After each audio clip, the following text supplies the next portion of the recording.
Yes, my name's John Mills, and I kind of split my life into being partly in the business world and partly writing on economics. My name is David B. Smith.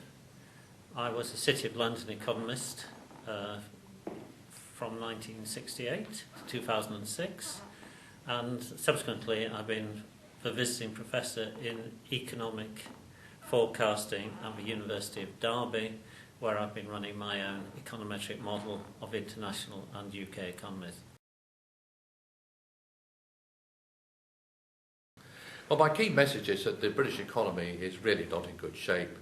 We've got far too little investment. Our manufacturing capacity is very poor, diminished right down. We've got a big balance of payments problem.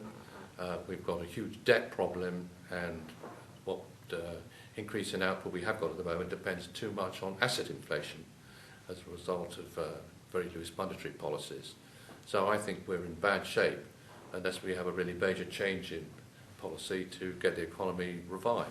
I think my key message is that, first of all, John is correct. We are to some extent living in a fool's paradise in this country. We do have serious structural problems, and we have serious problems with the budget deficit and the trade accounts. However, where I depart from John is that I don't think this is something that can be tackled through the exchange rate.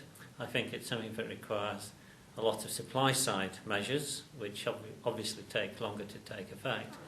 And I also think that after a whopping increase in the size of government sector since 2000, we need to actually get government spending and taxes down as a share of GDP, because when you go from 38% of government of national income being spent by government to 52%, which is what happened between 2000 and 2010, a lot of that difference is going to be crowded out of private sector capital formation, and we need to do more along those lines.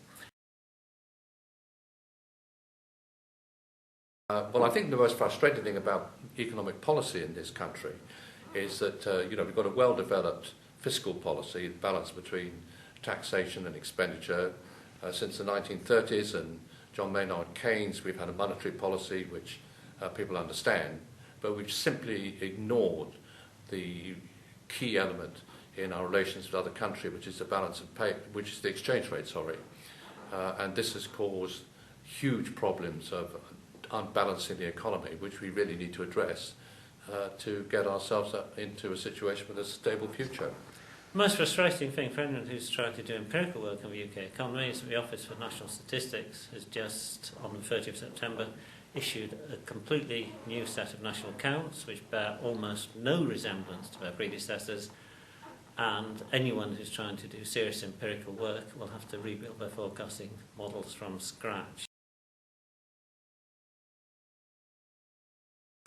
The first thing I'd do would be, well, for one day I'd be pushing it, but the first thing I would try and do is to get the exchange rate down to a far more competitive level, round about maybe $1.10, $1.20 to the pound, that sort of level.